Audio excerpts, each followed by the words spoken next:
Carlson was fired from Fox News, parents are getting arrested for piercing their children's ears, and Mattel just released a Down syndrome Barbie. In this week's roundup, the battle between good and evil ramps up. The powers that be want us to know that there's only one rule in Clown World, that the rules don't make any sense, and they don't have to follow them.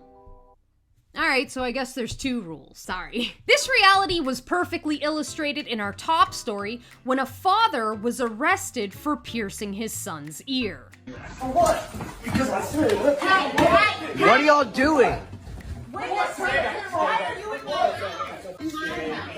Guys, I'm asking a question. For what? You're piercing, okay? You're home. It was not unlawful. Body art without a license. Guys, chill. What is really going on here? As officers marched the irate father down the suburban street, his wife and son followed, both in total disbelief at the situation. In Arkansas, it is illegal for artists to perform body art on a person under 16 years of age, regardless of parental consent. Violation of that law is a Class D felony. Pop quiz, everybody! If mutilating the E puts you in a Class D, then what class does mutilating the D put you in? That's right, the protected class. A trans teen died from vaginoplasty complications during landmark Dutch study used to justify child sex changes. A 2016 medical article documenting the tragic death of one of the participants in the linchpin Dutch study upon which the entire child sex change experiment is based indicates that puberty suppression was to blame for the young person's death. The case is that of an 18-year-old trans-identified male whose puberty was blocked by the Dutch researchers at a very early stage, meaning there wasn't enough penile tissue for surgeons to use to create a neo-vagina. Therefore, a more risky procedure using a section of the patient's bowel was necessary, which resulted in fatal necrotizing fasciitis. Now, of course, these two news stories circulating simultaneously send us plebs a very clear message. Your children belong to us. You think I'm being dramatic? That's nice. The president of your country doesn't. There's no such thing as someone else's child. No such thing as someone else's child. Our nation's children are all our children. Very interesting notion, Biden. In that case, I would like my son, Hunter, brought to trial. I know I've said this time and time again, but this sort of thing doesn't just happen overnight. When you replace natural law with moral relativism, you must also replace objective truth with subjective experience. And right now, in our collective subjective experience, tyrants own our children, murder is healthcare, and Christians can be porn stars. Apparently. I'm a proud Christian porn star. God put me on earth to enjoy sexual pleasure. This sinful stunner is making an unholy confession. A Christian OnlyFans star says she feels more connected to her faith since she kickstarted her kinky career 7 years ago. Courtney Tilia, 35, made the declaration during an interview with the Daily Star on Sunday, saying, "God's message has been abundantly clear. I'm here to be a porn star. This is my way of serving." Yeah, okay, Tilia, you know, when the church offered you a missionary position, that's not what they meant. Honestly, once upon a time, this would have made a humorous SNL skit, back when SNL was funny and logical inconsistency was something we joked about. Now you can look someone dead in the face and claim to be a female Christian porn star who's dying from cancer. Quinn doesn't have appendicitis. He has testicular cancer. Mattel introduces its first Barbie doll representing a person with Down syndrome. Mattel on Tuesday introduced its first ever version of the Barbie doll representing a person with Down syndrome. The new doll is part of Mattel Barbie Fashionistas line, which aims to offer kids more diverse representations of beauty and fight the stigma around physical disabilities. Previous Barbie Fashionistas have included dolls with a prosthetic leg, one with hearing aids, another that comes with a wheelchair, and a doll with the skin condition vitiligo, which causes patches of skin to lose their pigment. segment. This means so much for our community who for the first time can play with a Barbie doll that looks like them. This Barbie serves as a reminder that we should never underestimate the power of representation. It is a huge step forward for inclusion and a moment that we are celebrating. Hey, you know what would be an even bigger step in inclusion for Down syndrome people?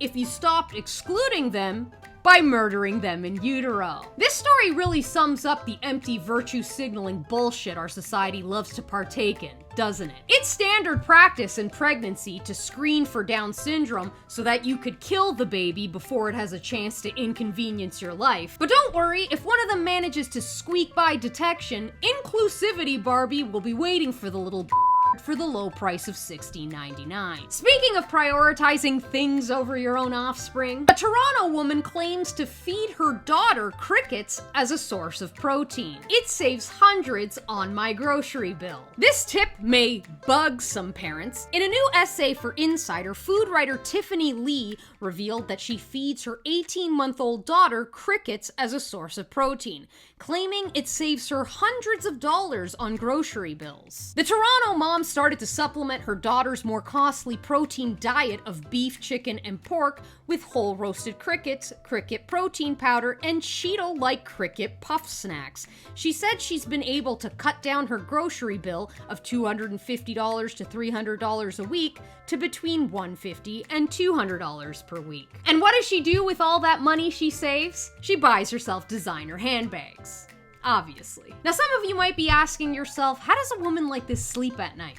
I don't know. But if I had to guess, I'd say she sleeps on 800 thread count Egyptian cotton sheets that she purchased with all the money she saved from picking up her baby's crib from a cockroach-infested crack den. Wow, I got that in one take. And that's exactly how Tucker Carlson will sleep at night after getting fired for upsetting a cockroach in the crack den we call Fox News. That's right, the most watched news anchor on television got the boot earlier this week after Fox producer Abby Grossberg revealed that the anti-Semitism, bullying, gaslighting, and misogyny of Tucker Carlson Tonight led her to calling a crisis hotline. Of course, this is no surprise. The ADL has been calling for Tucker's ousting for years. Most recently in 2021 for his comments on the Great Replacement Theory, a theory that suggests nefarious characters are working to replace legacy white European Americans with immigrants. Here's Biden explaining the entire point of mass immigration back in 2015 when he was vice president. An unrelenting stream of immigration. Non-stop. Folks like me who were Caucasian of European descent, for the first time in 2017, will be in an absolute minority in the United States of America. Absolute minority. Fewer than 50% of the people in America, from then and on, will be white European stock. That's not a bad thing. That's a source of our strength. An unrelenting stream of immigration. But why? Well, Joe Biden just said it. To change the racial mix of the country. That's the reason. To reduce the political power of people whose ancestors lived here and dramatically increase the proportion of Americans newly arrived from the third world. And then Biden went further. He said that non-white DNA is the, quote, source of our strength. Imagine saying that. This is the language of eugenics. It's horrifying.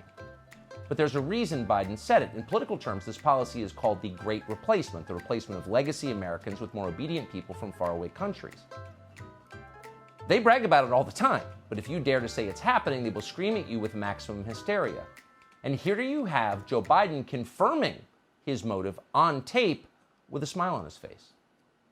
No one who talks like this should ever be the president of the United States. You know, it's fascinating that Tucker Carlson would be fired for accusations of anti-Semitism in the same week that another right-wing hero was off in Israel signing what is now being called the strongest anti-Semitism bill in the United States. Governor DeSantis has signed into law a bill aimed at curbing anti-Semitic incidents which have been on the rise across the state. Palm Beach County State Representative Mike Caruso introduced the public nuisance bill earlier this year after someone projected swastikas onto buildings in West Palm Beach and Jacksonville. That is now a crime. It'll be a misdemeanor that becomes a felony if the image projected contains a credible threat. So what constitutes anti-Semitic hate speech? Well, according to the ADL, it can be anything from anti-Antifa images to the OK hand symbol to declaring that it's okay to be white. If any of you are wondering why this is happening now, I implore you to look up the Russian Revolution. Then I want you to go ahead and look up what sort of laws were being passed before the Bolsheviks slaughtered millions of people. I forgot to film my sign off, so if you like this video, please don't forget to like, comment, and subscribe, and check out some other videos from my channel. Also, next weekend is my daughter's birthday, and I'm gonna be like one of those moms who goes really over the top and plans her like a big, special, beautiful party, so I wanna dedicate all of my time to that, so there won't be a weekly roundup next weekend, but I will be thinking of you the whole time. I actually won't be doing that, but I watched in a video once that is good marketing to tell you guys that I'm thinking about you at all times. I'm not going to be thinking about you. It's my daughter's birthday. She's more important to me than you. I'm very, very sorry. I'm sure you will get over it immediately after you click off this video. Okay, I will see you guys in 2 weeks, and I love you so much, and have a good week. Okay, bye!